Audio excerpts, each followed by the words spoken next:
morning and welcome to Monday Night at the Movies here on HQ Trivia. We had 3 blockbuster movie theme nights and they went down so well that we now have our own franchise. So you can join us each Monday at 9 for questions on all kinds of movie-related subjects.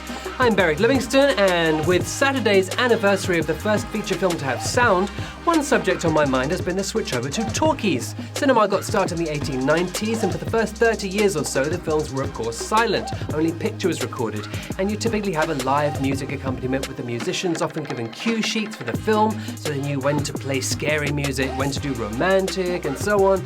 But in 1927, the jazz singer came along and announced "You ain't heard nothing yet." But adding sound doubled the cost of making a movie. There were competing technologies, and playing sound was very expensive for cinemas who had to install new equipment, so the transition was gradual. And for a while, many films were made with both silent and sound versions. Of course, the change affected actors hugely as well, with many careers being made and some others falling by the wayside. Singing in the Rain examines this very thing, of course, but the cinema of the early 1930s is really interesting and worth revisiting. Anyway, enough talky. Let's get on with a journey to a £1,000 prize, which you can win or split if you get all 12 of tonight's questions correct, or even if you get one wrong and are smart enough to deploy an extra life. 1 per game, except on the final cue. Okay then, we got sound speed, we got camera speed, you know the rules, let's have some action. Cue 1. Which movie set in the Florida Keys features a friendly dolphin? Jaws, Lassie, Flipper? I hope you don't need a pet detective to find the friendly dolphin we're looking for. While it does feature an aquatic animal, the shark in Jaws is anything but friendly. Able to wave and flip you off at the same time, it's Flipper. Yes, flippin' right it is. And 81,194 of you got that right. Yes, it features a boy who lives by the beach and he's called Sandy. Yeah, there you go. I hope you have the news, by the way, that we are bringing back weekday games. We're always experimenting, so we paused them for a few weeks, but a lot of people missed them, so they're back. Starting tomorrow, we'll be doing 3 p.m. shows on Tuesdays and Thursdays, so join us for those. Onwards to Q2. Who had Renée Zellweger's character at Hello in a famous 1990s movie? Jerry Springer, Jerry Maguire, Jerry Curl. Apparently, Renée Zellweger was so broke when she started making this movie that she couldn't get any money out of the ATM. And that's changed now. There's a right bunch of Jerrys, but who overwooed Renée in the 90s? Tom Cruise as a not-so-secret agent, it was Jerry Maguire. Jerry Maguire, yep, if you chose Jerry Curl, then your soul may be glowing, but you will be going. But 68,832 of you got that right. And just so you know, Thursday night is still theme night. We've got a special one coming up this week with a few surprises, and the theme will be games. Board, computer, all kinds of games. Come and play on Thursday night. To Q3 now. Which animal sits on Don Corleone's lap as he delivers his opening speech in The Godfather? King Kong, a cat, a horse? Yeah, as you probably know, Marlon Brando put cotton wool in his mouth to get that bulldog look, and the rest is movie history. Someone woke up with a horse head next to them, but that was a little later in the film. Better at getting stuck in trees than swinging through them, it was a cat. A cat, the right answer. 66,392 of you got that right. Well, they're disappointed that 1,629 people chose a horse. Don Corleone does not have a horse on his knee in this film. So you can go now. You come back another day. Q4. The myth that humans use only 10% of their brains was the basis for which of these sci-fi movies? Primer, Transcendence, Lucy. Yeah, this strange myth probably dates back to the discussions from the 1890s, then the 1930s about potential in the human mind not being used, and somehow got applied to neuroscience. Anyway, we actually use 100% of our brains over the course of a day, but who only applied 10% of their brain to the research? The opposite of tight science, it's Lucy. Lucy, the right answer there. 40,756 of you getting that right. A little harder question than I thought it would be. Yeah, this is Lucy, the movie which has some scenes set in Taiwan that is spoken in Korean. Go figure. Q5. A Boy's Life was one of the initial production titles of which movie? E.T. the Extraterrestrial, Home Alone, The Life of Pi. A lot of movies have a working title. Blue Harvest was the working title of Return of the Jedi, for example. Now, these three all tell the tale of a boy's life, but who started out with such a boring title? phoning it in. It was E.T., the extraterrestrial. Yes, and 9,577, you got that right, but that was very savage. Very savage. 32,000 going out there. Yeah, Home Alone and Life of Pi, a lot of people thought it was, though. Spielberg used the vague title on purpose to ensure nobody would steal his idea and beat him to the market. All right, well, phone home or use those extra lives to get back in 2050. One of you did. Q6. Who reprises her role this year in a sequel to her movie debut 40 years ago? Susan Sarandon, Jamie Lee Curtis, Sigourney Weaver. Yes, cast your mind back. No, further back, 40 years back. Most actors are pleased to leave their debut in the dust, but who's digging hers up again? Having a not-so-happy Halloween, it's Jamie Lee Curtis. Jamie Lee Curtis, 7,473 of you getting that right. Yeah, 2,868 thought Sigourney Weaver. Maybe you're thinking of Alien. That was one of Sigourney's first films, but she actually made her debut in Annie Hall. Anyway, Curtis reprises her role as Laurie Strode, taking on Michael Myers one more time. Shwing.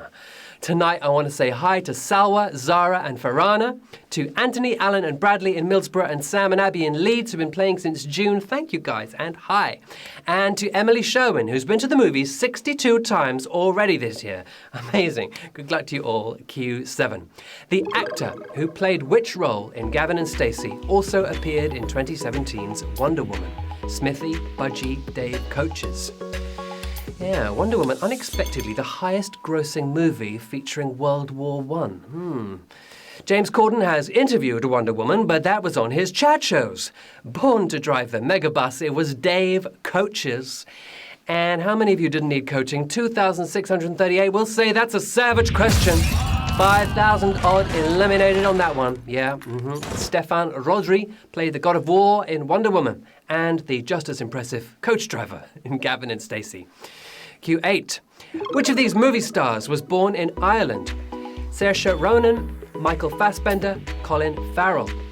Some of the greatest actors, of course, coming out of Ireland. Michael Gambon, Fiona Shaw, the brilliant Richard Harris. But which one of these names don't come more Irish than Saoirse, but she was actually born in New York. Taking none of the blame for Prometheus, it was Colin Farrell. Yeah, you could have spotted him on Ballykiss Angel back in the day. 1,135 of you got that right. Colin was born in Dublin, while Fassbender completed his germination in Germany. Onwards to Q9. Who is the only actor to have won Best Supporting Actor Oscars in consecutive years? Christoph Waltz, Michael Caine, Jason Robards. The only actor to have done it in consecutive years. He may have completed the double, but Caine took a 13-year break in the middle. Taking the stage in 76 and 77, it was Jason Robards. Jason Robards, the right answer there. 343 of you got that right, but another savage question as we lost 1,000 of you there.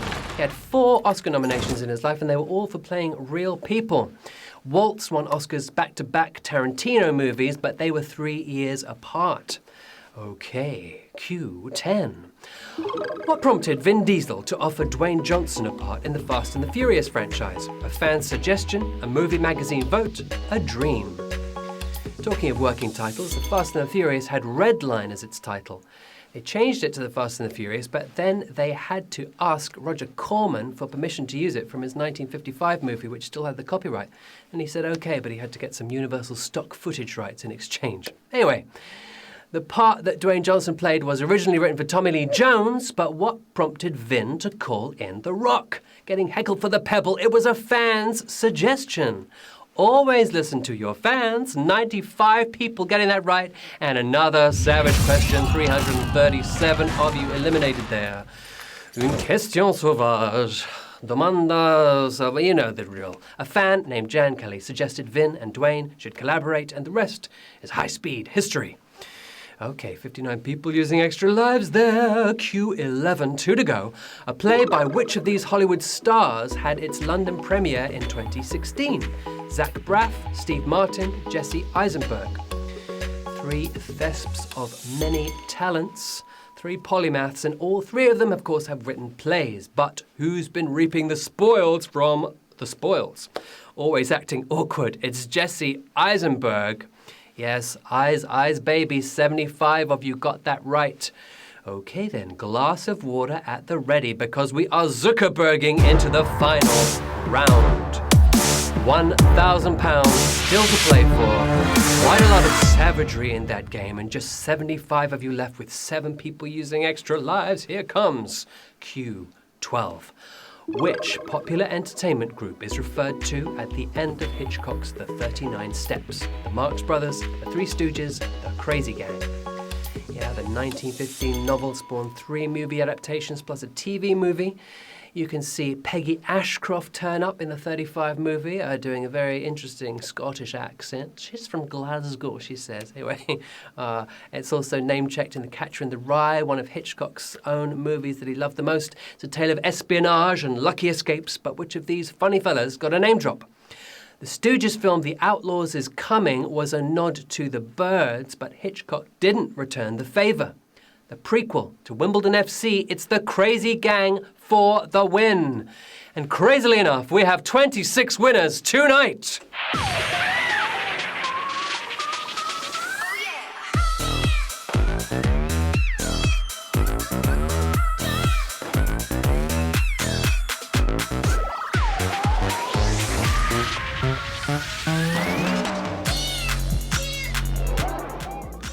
Well done, beautiful people. 26 winners, whittled down from something like 90,000. You are the champions tonight on our inaugural Monday night at the movies, and you take home £38 and 46 pence, or 38 and 47 for your trouble. So congratulations to R.J. Ronaldson, who looks like Mr. Messi. To Buy a Can there with a little smiley face and a hat on, to Timmy0403, to Marky Boy 83, to a whole bunch of people that look like ghosts to me, but I'm not scared, and to all of you who won. That was great work. That was the inaugural Monday Night at the Movies. Thank you all for playing, you beauties. I'm Beric Livingstone. You can find me on the tweet or the Grammyola. Let me know how you did. Send me a shout requests, all of the above. We have the game theme night on Thursday. And before that, we're back tomorrow for the return of Daytime HQ, which will be at 3 p.m. You asked for it back and you have got it back. Join us for that. But for now, from me, good night.